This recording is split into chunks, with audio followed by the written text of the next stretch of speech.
और इस वक्त एक बड़ी खबर आपको बता दें, दिल्ली के करोल बाग इलाके में पंजाब नेशनल बैंक के ग्राउंड फ्लोर पर अचानक से ही आग लग गई। दमकल की 16 गाड़ियों ने आग पर काबू पा लिया है। ये बड़ी खबर आपको बता रहे हैं, दमकल की 16 गाड़ियां यहां पर मौके पर पहुंची सूचना मिलने के बाद और फिर कड़ी मशक्कत के बाद इस आग पर काबू पाया गया। दिल्ली के करोल बाग की ये तस्वीरें इस वक्त आपको दिखा रहे हैं। पंजाब नेशनल बैंक में ग्राउंड फ्लोर पर बताया गया अचानक से ही भीषण आग लगी।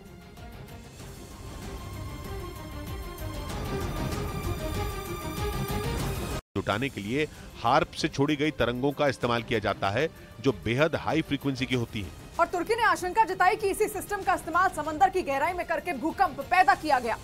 तुर्की ने अपने आरोप को साबित करने के लिए दलील भी दी। तुर्की के मुताबिक वहां भूकंप आने से पहले ही एक-एक करके हॉलैंड, जर्मनी, फ्रांस और बेल्जियम समेत कुल 9 देशों ने अपने दूतावास बंद कर दिए थे और इन्हीं कड़ियों को जोड़ते हुए तुर्की ने भूकंप के पीछे पश्चिमी देशों का हाथ बताया।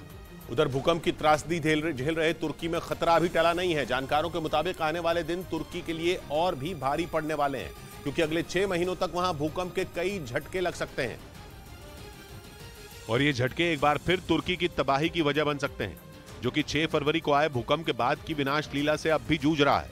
वहां खंडहर में बदल गई हजारों इमारतों का मलबा इस बात की गवाही दे रहा है कि कुदरत ने तुर्की पर कैसा कहर ढाया था। वहां आए भूकंप ने एक झटके में ही तुर्की के 19,000 लोगों को मौत की नींद सुला दिया। जानकारों के मुताबिक जिस बड़े पैमाने पर तबाही हुई है उससे मरने वालों का आंकड़ा 40,000 के करीब भी पहुंच सकता है।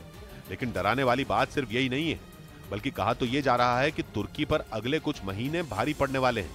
मतलब राहत बचाव की कोशिशों में जुटे तुर्की को आने वाले दिनों में और भी बड़ी मुसीबत का सामना करना पड़ सकता है क्योंकि जानकारों ने इस बात की आशंका जताई है कि आने वाले 6 महीने तक तुर्की में कई बार भूकंप आ सकते हैं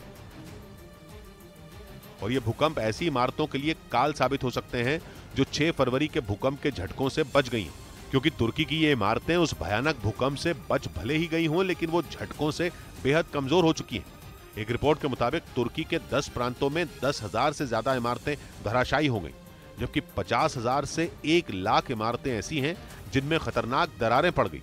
और यही वो खतरा है जिसके बारे में तुर्की के एक्सपर्ट आगाह कर रहे हैं, क्योंकि 1,00,000 के आसपास ये ऐसी इमारतें हैं जो भूकंप के हल्के झटके भी सह नहीं पाएंगी।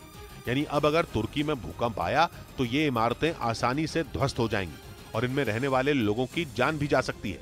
इस बीच तुर्की में मलबे में दबे एक छात्र की जान व्हाट्सएप की वजह से बच गई। वो सोमवार को आए भूकंप से बचने के लिए जिस बिल्डिंग में छिपा वो भूकंप के दूसरे झटके से बर्बाद हो गई और 20 साल के बोरन नाम के लड़के के साथ ही उसका पूरा परिवार बिल्डिंग के मलबे में दब गया। इसके बाद जब उसे वहां से निकलने का कोई और रास्ता समझ नहीं आया तो उसने एक वीडियो बनाकर व्हाट्सएप पर स्टेटस लगा दिया। इस वीडियो में उसने बिल्डिंग का पूरा पता भी बताया, जिसकी मदद से रेस्क्यू टीम ने उसे ढूंढ निकाला। रेस्क्यू टीम के मुताबिक उन्हें बोरन की जानकारी उसके दोस्तों से मिली, जिन्होंने उस व्हाट्सएप स्टेटस के जरिए बोरन की अपील सुनी। हालांकि गनीमत ये रही कि वक्त रहते उन सभी को बचा लिया गया, वरना उनकी जान जानी तय थी।